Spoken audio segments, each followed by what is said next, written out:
문재인 정부가 제시하는 교육에 있어서 가장 문제되는 것이 뭐냐?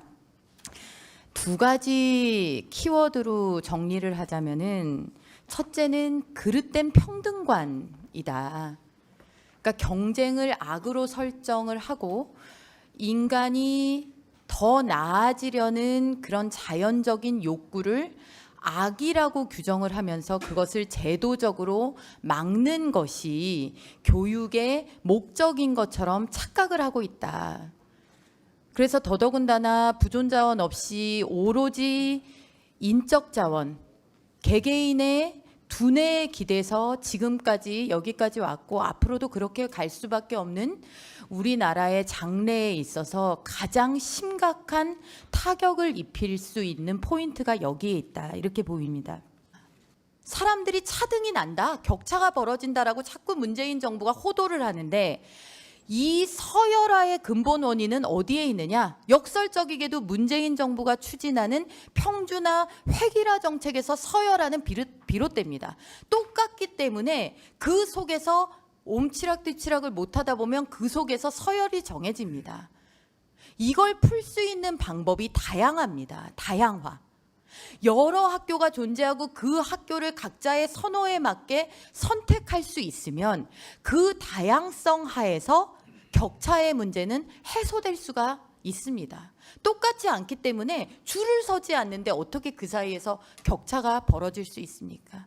그런데 오히려 자사고, 특목고 같은 것들, 그리고 심지어 이런 것들이 소비자가, 수요자가 돈을 내서 국가 재정에도 부담을 덜 주는 방식으로 추진되고 있는 이런 학교들을 문 닫게 한다는, 다른 일반고로 전환하게 한다는 발상을 할 수가 있는 것입니까?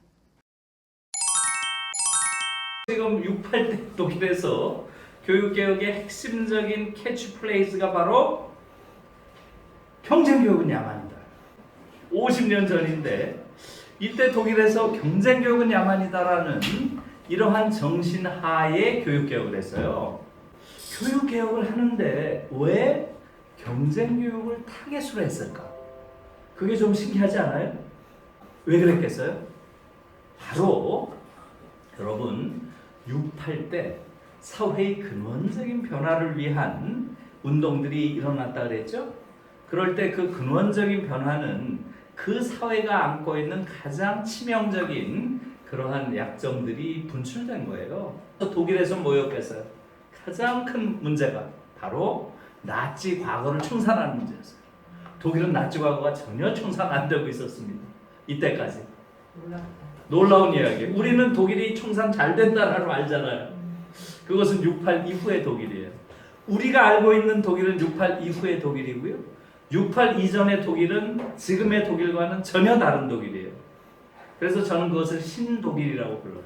69년 이후의 독일을. 1968년에 독일 수상이 쿠르트 키징어라는 사람이에요. 쿠르트 키징어. 근데 이 사람이 나치 당원이었던 사람이에요. 정말 놀라운 얘기죠. 어떻게 나치 당원이었던 자가 68년까지 수상을 해요. 45년에 해방됐는데 20년 이상이 지난 후에도 나치 당원이 수상을 하는 이런 나라가 독일이에요. 어떻게 보면 지금 일본만도 못하죠. 지금 아베는 외할아버지가 A급 전범이지 자기가 전범은 아니잖아요. 최소한.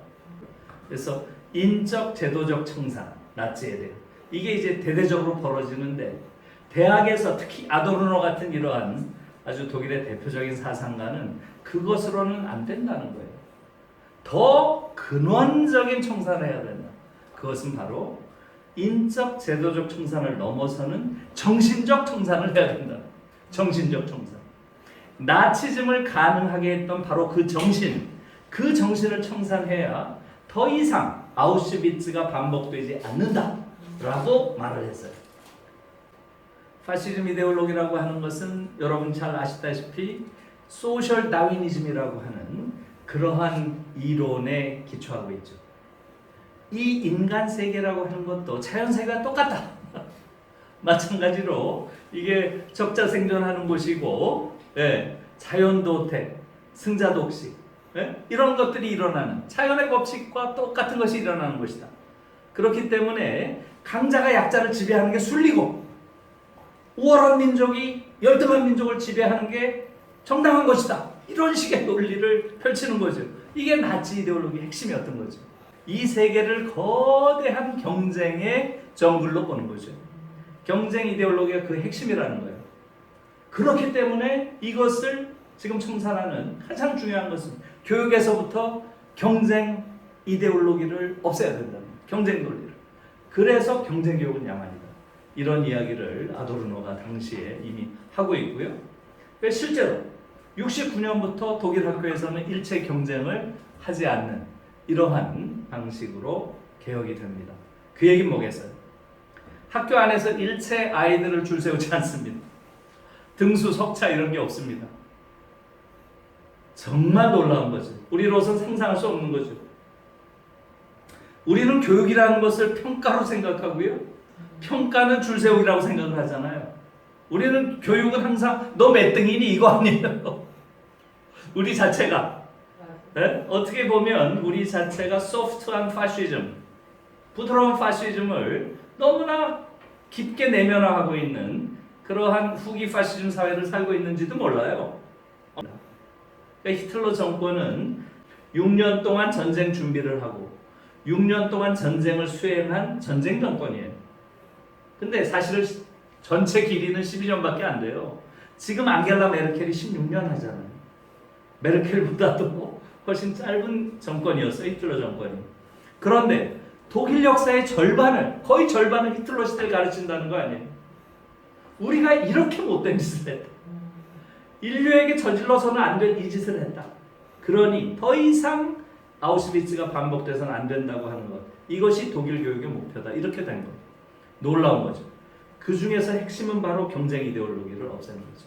여러분, 저는 이걸 보면서 그 생각을 많이 합니다. 우리의 경우 어떤가요? 독일은 사실은 우리보다 훨씬 더 강도 높은 파시즘이었지만 우리도 군사 파시즘이 30년이에요. 30년. 그래요, 안 그래요? 우리 30년을 이걸 겪으면서도 군사 파시즘에 대한 근원적인 청산, 즉 정신적 청산 해본 적이 없어. 그 근원적인 청산의 핵심은 바로 경쟁 이데올로기를 문제 삼고 그것을 뿌리 뽑는 것인데 우리는 오히려 그때보다 지금 경쟁 이데올로기가 더 강화됐어요. 저는 최근에 나오는 한국 사회의 극우화 경향이라고 하는 것은 경쟁 이데올로기와 밀접한 관계가 있다고 봐요. 거기에 대한 성찰이 필요합니다. 1970년부터 본격적으로 교육개혁이 벌어지고요. 70년부터니까 지금 2021년 아니에요. 50년 된 거예요. 50년. 여러분 생각해 보세요.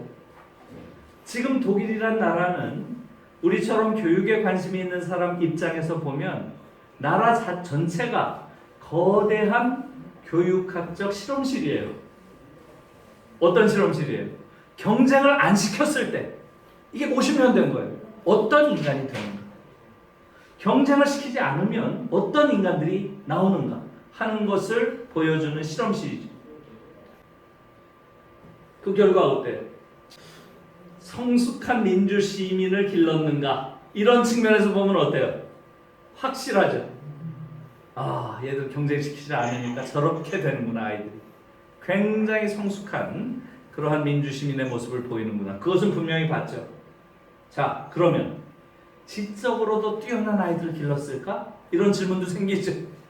경쟁을 안 시키면 지적으로 뛰어난 아이들이 자라났을까? 어때요, 여러분? 그러니까 70년대 경쟁을 시키지 않은 이후에 독일의 노벨상 받는 사람 수는 줄지 않았어요. 오히려 약간 늘었어요. 한번 여러분들 들어가서 보세요. 근데 그게 뭐 반드시 올바른 지표는 아니지만 대체로 별 그런 독일 학문이 그걸 통해서 무슨 학문의 그러한 수준이 저하됐다거나 이런 건 전혀 없습니다. 오히려 저는 교육과 관련해서 이게 중요하다고 봐요. 독일 아이들 경우에 경쟁을 시키지 않으니까, 경쟁을 안 시키니까 독일 아이들은 있는데 우리에게는 없는 거 뭐겠어요, 여러분? 심연입니다. 봤어요. 심연. 나름대로 내면에 어떤 우물들을 하나씩 가지고 있어요, 독일 아이들은. 우리 아이들은 없어요. 저는 심연이 있는 젊은 아이들을 거의 본 적이 없어요. 다 표피적인 인간들입니다. surface being이에요. surface human. 예? 한국 아이들. 얘들은 다 심연들을 가지고 있어요. 그게 너무 놀라워요. 이런 겁니다. 그러니까 한 중학교 2, 3학년쯤 되면 아이들이 독서를 하다가 어디 쑥 빠지잖아요. 니체를 읽었다. 그럼 그냥 빠지죠. 예? 그게 다 한 중학교 2, 3학년이면 벌써 니체 같은 거 읽으면 빠집니다. 그럼 얘들 어떻게 해요? 전집을 읽습니다. 30권 다 읽고 니체만 읽는 거예요. 그냥 1년 내내. 쑥 들어가 있어요. 그런 애들이 엄청 많습니다. 프로이트의 뭐예요? 문명 속의 불만을 읽었어. 그것도 놀랍죠. 그걸 보면 말하자면 무의식이라고 하는 세계, 본능과 충동의 세계라는 걸 그런 걸 통해서 보면 너무 놀라운 충격이죠. 프로이트 전서 중3, 고1 이 무렵에 전집을 읽어요. 애들은 거기 들어가면 그런 아이들이 엄청 많습니다. 저도 개인적으로 충격을 받았어요. 처음에 독일에 가서. 저는 그때는 베냐민 오버 세미나라고 박사과정생들 세미나를 하는데 아주 푸릇푸릇한 이제 막 20살 된 어린애가 하나 들어왔어요. 너무 똑똑하고 거길 막 압도하는 거예요. 이제 갓 1학년이에요. 박사과정생들 아주 고급 세미나 1학년짜리가 들어와서 주름을 잡는 거예요. 이 친구가 그런 친구예요. 그런 아이들이 굉장히 많습니다. 이것은 경쟁을 시키지 않으니까 이 아이들이 나름의 심연을 다 가지고 있어요. 그리고 굉장히 개성적이죠. 저는 이 심연이 있는가 없는가가 굉장히 중요한 거라고 생각합니다. 심연이 있어야 이 심연 속에서 내 우물 속에서 개성이 자라는 것이고요. 그것이 있어야 강한 자아가 자라는 것이고요. 우리처럼 이렇게 강한 자아가 없는 아이들이 어디 있어요? 개성도 없고 자아도 없고. 그 안에서 분명한 자기 정체성이 있는 거예요. 정체성이. 이 세상이 뭐라 그래도 틀린 건 틀린다고 이야기를 할 수 있어야지. 한국엔 그런 아이들을 볼 수가 없어요. 아까 제가 의사, 판사, 검사 얘기했잖아요. 그런 아이들을 볼 수가 없어요. 저 터무니없는 짓을 하는데도 거기에 대해서 이건 아니요 라고 하는 이야기가 하나도 없잖아요. 우리 아이들처럼 이렇게 개성이 없는 아이들이 어디 있어요? 정말 놀랍고 부끄러운 거예요. 공부 조금 한다는 아이들은 예외 없이 의사를 하는 나라가 어디 있어요? 정말로 천재들은 과학자가 돼야죠. 의사는 조금 상식적인 수준의 머리는 가지고 있고 그것보다 훨씬 더 빼어난 가슴, 따뜻한 가슴을 가지고 있어야죠. 말하자면 강한 자아와 분명한 개성과 뚜렷한 정체성을 가진 그러한 인간을 만들어주는 그러한 나름의 자기의 내적 우물이 없어요. 한국 아이들이. 그게 굉장히 큰 문제다 이렇게 생각이 듭니다. 또 하나만 더 강하게 말씀드리고 싶은 것은 비판교육입니다. 한국 민주주의가 한 단계 더 성숙한 민주주의로 가지 못하는 이유는 비판적인 사유 능력이 떨어져요. 이건 한국 교육이 잘못 가르친 거죠.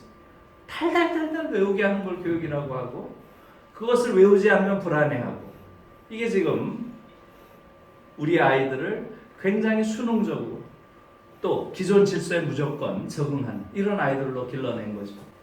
독일에서는 아까 말씀드린 대로 아이들에게 가장 중요한 능력은 권력을 비판하는 능력. 현재의 상태를 그대로 무비판적으로 받아들여서는 안 된다고 하는 것. 이것을 가르치는 거죠. 저 선생님들이 나와가지고 그렇게 얘기를 했더라는 거 아니에요. 절대 내 말을 믿지 마라. 항상 내 말을 의심해라. 그 대신 내 말을 반박할 때는 너희들이 근거와 자료를 가지고 반박해라. 그 선생님이 그랬다는 거예요. 죽은 물고기만 강물의 흐름을 따라 흐른다. 그랬다는 거예요. 그 말이 너무 인상적이에요. 저는. 어쩌면 우리는 우리 교육을 통해서 죽은 물고기를 키우는 거예요. 다 그런 거죠. 그냥 주류를 쫓아가는 거예요. 아이들은. 물 흐름을. 천부잖아요. 거스른 애들을 볼 수가 없어요. 지금 의사, 판사, 검사들 최근의 행태를 보세요. 단 한 명도 없어요. 단 한 명도. 우리는 그냥 외우는 거. 그러니까 우리 아이들처럼 이렇게 지적 능력이 떨어지는 게 아니에요. 교육을 잘못 받으니까. 거기에 맞서는 정신적인 힘도 없고 깊은 사유 능력이 없는 거예요. 한나 아렌트가 이런 말을 했어요. 무지는 용서할 수 있다. 그것은 지식의 부정이니까. 그러나 무사유는 용서할 수 없다. 그것은 의미의 부정이다. 정말 좋은 말이에요. 지금 한국 사법부가 그런 거죠. 그냥 달달달달 외우는 그런 것만 공부를 가르치고 사유하는 능력 이걸 가르쳐 놓지 않으니까 지난 우리 사법의 역사가 어떤 역사예요? 그렇게 많은 사법 살인의 역사를 가진 나라가 어디 있어? 군사독재 30년 동안 얼마나 많은 멀쩡한 사람들 죽였어요.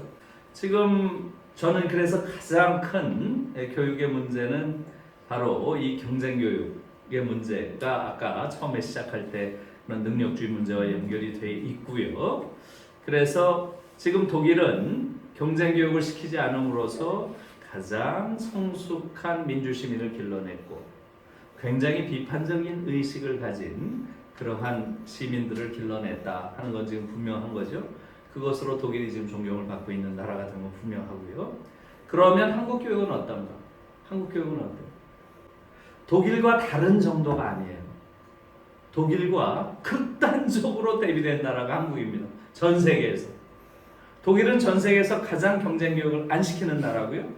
한국은 전 세계에서 가장 경쟁교육이 심한 나라입니다. 이것은 이미 여러 나라에서 많은 지표가 보여주고 있어요. 특히 가슴 아픈 것은 몇 해 전에 아주 프랑스의 저명한 르몽드지라고 있잖아요. 여기서 한국 교육을 아주 집중 취재를 하고 이들이 내보낸 그러한 그 기사지요. 거기에 제가 그대로 인용입니다. 한국 학생들은 세계에서 가장 불행한 아이들이다. 왜냐하면 한국 교육은 가장 경쟁적이고 고통을 주는 교육이기 때문이다. 인용이에요, 그대로. 이게 그 취재의 결론이에요. 국제적으로 고민받은 거예요, 국제적으로. 네? 이게 지금 우리의 현실이고 그것만으로도 교육은 분명히 바뀌어야 되죠. 우리 아이들이 세계에서 가장 고통을 받고 가장 불행하고 그 경쟁 교육에 몰려가지고 아이들의 인격이 그야말로 다 망가져 있어요. 온전한 인격을 가진 아이들이 불가능한 거예요. 생각을 해보세요. 한국 교육과정에 들어가서 너무나 잘 적응을 해. 그래서 막 1등하고 이래. 걔가 어떤 인간 될 것 같아요? 좋은 인간 될 것 같아. 혹은 여기서 너무 적응을 못해. 그러면 어떻게 돼요? 늘 열등감을 내면하고 살아요. 걔 인간이 되겠어요? 잘 적응을 해도 문제고 적응을 못하면 더 큰 문제고. 이게 지금 한국 사회의 현실이에요. 이 부분들에 대해서 이제는 어른들이 성찰할 때가 된 거죠. 이게 바로 KDI에서 한 그런 경쟁과 관련된 아주 중요한 지표죠. 2017년이니까 최근이에요. 한국개발원에서 한국, 중국, 미국, 일본. 그러니까 어떻게 돼요? 한국, 중국, 미국, 일본이니까 전 세계에서 경쟁교육으로 악명이 높은 네 나라예요. 네? 여기보다 더 악명 높은 데 없어요. 가장 경쟁교육 심하게 시킨다는 이 네 나라의 학생들한테 물은 거예요. 너희들한테 고등학교 시절이 뭐였니? 이렇게 물은 거예요. 네? 그러니까 그리고 세 가지를 줬어요. 함께하는 광장, 거래하는 시장, 사활을 건 전장 이렇게 문 거예요. 한국 아이들의 81%가 전쟁터라고 답을 했어요. 81%가 무려 전쟁터라. 미국과 중국 아이들이 약 40%, 우리의 절반이에요. 딱. 일본 아이들이 14%가 전쟁터라고 했어요. 일본과 우리가 극적으로 대비가 돼요.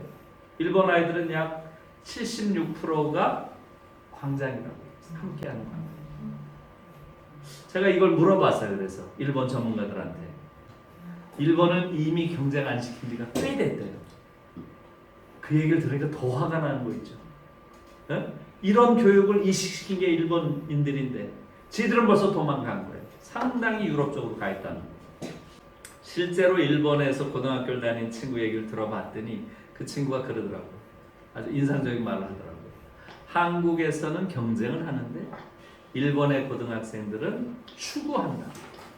이 친구가 추구라는 말을 해요. pursuit. 각자 우리 아이들은 옆에 있는 아이들이랑 막 치고받고 하는데 걔들은 자기 꿈을 추구한다는 거예요. 꿈을 자기 앞에 있는. 그럼 옆에 있는 친구들이 그 꿈을 이루도록 서로 응원하는 관계래요. 그래서 함께하는 광장이라는 게 이렇게 높은 거래요. 그렇게 설명을 해주더라고요. 그러니까 저는 이걸 보고 한국 사회가 과연 정상적인 사회가 될 수 있을까? 이 사회 안에서 정상적인 인간이 자랄 수 있을까? 그렇게 묻게 됐어요. 중고등학교 시절을 완전히 전쟁터라고 느끼는 이런 아이들이 어떻게 정상적인 인간으로 크죠? 전쟁터니까 어떻게 돼요? 승자와 패자가 있겠죠. 자, 전쟁터의 승자는 어떻게 느껴요? 자기가 누리는 모든 특권을, 이것은 사실은 우리 사회 속에서 자기가 누리는 것임에도 불구하고 아까 능력주의 똑같죠. 이것은 내가 노력해서 내 능력으로 내가 쟁취한 전리품이에요. 전쟁터니까. 전리품이에요. 내가. 이걸 누가 건드려? 99%의 패자들은 어떻게 돼요? 대다수가 패자죠. 평생을 열등감, 절망감, 무력감, 좌절감, 이런 불행의식을 평생 내면하고 살아가는 거예요. 이런 사회가 어떻게 이 사회라고 부를 수 있는 사회입니까? 네? 그래서 저는 김우창 교수가 바로 이 자리를 정확하게 이야기를 했더라고요. 이렇게 얘기를 했어요. 한국 사회는 오만과 모멸의 구조로 이루어져 있다. 그러니까 이런 어처구니 없는 현실을, 특히 제가 외국 친구들, 독일 친구들이 한국에 와서 얘기할 때 그런 말을 해요. 어떻게 고등학교 때 시험 본 거 하나 가지고 평생 우리 먹고 사는 이런 나라가, 이게 어떻게 이런 체제가 가능하냐. 그러면서 저한테 어떻게 이런 체제를 용납할 수 있느냐, tolerate, 이런 표현을 써요. 어떻게 한국 사람들이 이렇게 정치의식이 높은데 이런 야만적인 체제를 용인할 수 있느냐. 아무튼 제가 요 도표를 그 다니엘이라는 친구한테 보여줬어요. 보여주면서 다니엘은 이 셋 중에 고등학교 시절이 어디에 속하냐 그렇게 물어봤더니 이 친구는 여기 없다 그러더라고요. 저는 전쟁도 아니고 시장도 아니고 광장도 아니고 여기 없어요. 그래서 아니 그럼 뭐였냐 그랬더니 저에게 있어서 고등학교 시절은 하루하루가 파티였어요. 파티였대요. 사실은 이 아이들에게 있어서 중고등학교 시절은 인생에서 가장 행복한 시절이에요. 가장 행복한 시절. 그야말로 매일매일 연극 보고 영화 보고 오케스트라 들어가고 여행 다니고 연애하고 연애. 저는 연애가 정말 중요하다고 봐요. 그리고 15세 전후한 그러한 나이에 누군가를 깊이 사랑해보는 경험, 이거보다 더 중요한 경험이 어디 있어요? 누군가를 깊이 사랑해보는 이 경험이야말로 한 인간을 휴머니스트로 만드는 거예요. 인류가 만들어 놓은 최고의 그런 예술 작품을 감성적으로 가장 예민한 시절에 그걸 느끼고, 그리고 많은 것을 돌아다니면서 많은 사람들의 사는 모습을 보고, 여행은 그렇게 중요해요.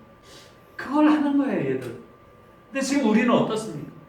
아무것도 못하게 하잖아요. 아무것도 못하게 하고. 이 아이들이 어떻게 인간이 돼요? 이걸 하면서 인간이 되는 거죠. 이걸 하면서 성숙한 인간이 되는 건데 우리는 아무것도 못하게 해요. 그저 기껏 한다는 게 뭐예요? 달달달달 외우는 거. 책도 못 읽게 하잖아요. 야 공부해야지 웬 책을 읽냐 이러잖아요. 그러니까 우리 아이들은 깊이를 가질 수 있는, 아까 말한 시면을 만들어갈 그 시간을 우리 어른들이 다 빼앗아 버렸어요. 그러니 아이들이 너무 얕은 아이들, 너무 자아가 약한 아이들, 자기 주장이 없는 아이들, 오로지 있는 건 집단적인 욕망들, 특히 물질에 대한 욕망, 이게 거의 유일. 그래서 우리 사회 자체가 이렇게까지 품격 없는 이런 사회가 된 거죠. 멋있는 인간을 볼 수가 없어요. 쉽게 말하면. 그게 저는 가장 아쉽습니다. 옛날에는 존엄한 인간이 많이 보였어요. 전태일 보세요. 전태일. 제대로 교육도 못 받은 친구가 전태일이 한 그 행동들을 보세요. 그 시다, 어린 시다들이 밥 못 먹고 오니까 자기 차비, 버스비를 깨가지고 풀빵 사다가 매일 걔들 먹인다고 쌍문동까지 걸어가다가 미아리쯤 오면 통금 걸린다는 거 아니에요. 그러니까 매일 파출소 거기 들어가서 자고 아침에 오고, 가난했어도 교육을 못 받았어도 옛날에는 기품 있는 인간들이 있었어요. dignity of the oppressed, 이런 말이 있어요. dignity of the oppressed, 억압받는 자의 기품. 억압을 받는 사람조차 기품이 있었어요. 지금은 저렇게 많은 교육을 받고 최고의 교육을 받았다고 하는 애들조차 기품이 있는 인간을 볼 수가 없어요. 이건 완전히 한국 교육이 실패했다는 얘기죠. 그래서 이제는 근본적으로 한국 교육이 이제 어두운 길목에서 혼자 노래하지 말아요. 조금만 손 내밀면 누군가 기다리고 있을 테니, 맑아서 높은 벽에 그대 절망하지 말아요. 누군가 그대와 같이